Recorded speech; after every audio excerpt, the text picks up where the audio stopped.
வணக்கம் DPK tax. வாழை திரைப்படத்தில் பூங்குடி கதாபாத்திரத்தில் டீச்சராக நடித்தவங்கள பற்றின பயோகிராஃபி தான் இந்த வீடியோவில் பார்க்க போகிறோம். பூங்குடியாக நடித்தவங்களோட உண்மையான பேர் நிகிலா விமல். இவங்க கேரள மாநிலம் தளிபரம்பான்ற ஊரில் பிறந்திருக்காங்க. 1994ஆம் ஆண்டு மார்ச் 9ஆம் தேதி பிறந்த இவங்களுக்கு இப்போது 30 வயது ஆகுது. நிகிலா அவங்கள பொறுத்த வரைக்கும் பரதநாட்டியம், குச்சிப்பிடி, கேரள நடனம்னு பல கலைகளையுமே கற்று விருதுகளையுமே வாங்கியிருக்காங்க.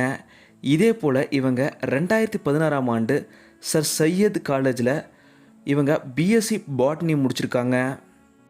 நிகிலா அவங்க காலேஜெலாம் படிச்சிருந்தாலுமே 2009ஆம் ஆண்டே இவங்க சைல்டு ஆர்டிஸ்டாக திரைப்படங்களில் அறிமுகமாயிட்டாங்க. இவங்க மலையாளத்தில் பாக்கிய தேவதான்ற திரைப்படம் மூலயமா முதன்முறையாக அறிமுகமாகறாங்க. சைல்டு ஆர்டிஸ்டாக சில திரைப்படங்கள் நடிச்சிருந்தாலும் இவங்க முதன்முறையாக தமிழில் 2016ஆம் ஆண்டு வெளியான வெற்றிவேல் திரைப்படத்தில் லதான்ற கதாபாத்திரத்தில் ஹீரோயினாக தான் முதன்முறையாக அறிமுகமாகறாங்க. வெற்றிவேல் திரைப்படத்தில் சசிகுமார் அவங்களோட ஜோடியாக நடித்த இவங்க அதுக்கப்புறம் கிடாரி திரைப்படத்தில் திரும்பவும் சசிகுமார் அவங்களுக்கு ஜோடியாக நடிச்சிருந்தாங்க. தொடர்ந்து இவங்க தமிழ் மலையாள திரைப்படங்கள் நடிச்சிட்டு வந்தாலும் வாழை திரைப்படத்தில் பூங்குடி டீச்சராக நடித்தது ரசிகர்களிடையே கவனத்தை ஏற்படுத்தியிருக்கு.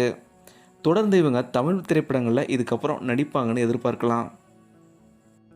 வாழை திரைப்படம் நீங்கள் பார்த்துட்டிங்களா? அதில் பூங்குடி கதாபாத்திரம் உங்களுக்கு எவ்வளோ பிடிச்சிருந்தது அப்படிங்கிறத மறக்காமல் கீழே கமெண்ட்டில் சொல்லுங்கள். இந்த வீடியோ உங்களுக்கு பிடிச்சிருந்தா லைக் பண்ணுங்கள், கமெண்ட் பண்ணுங்கள், ஷேர் பண்ணுங்கள். டிபிகே டாக்ஸ் இதுவரை நீங்கள் சப்ஸ்கிரைப் பண்ணணும்னா சப்ஸ்கிரைப் பண்ணிடுங்க. மறக்காமல் பக்கத்தில் இருக்க பெல் ஐக்கானை கிளிக் பண்ணிடுங்க.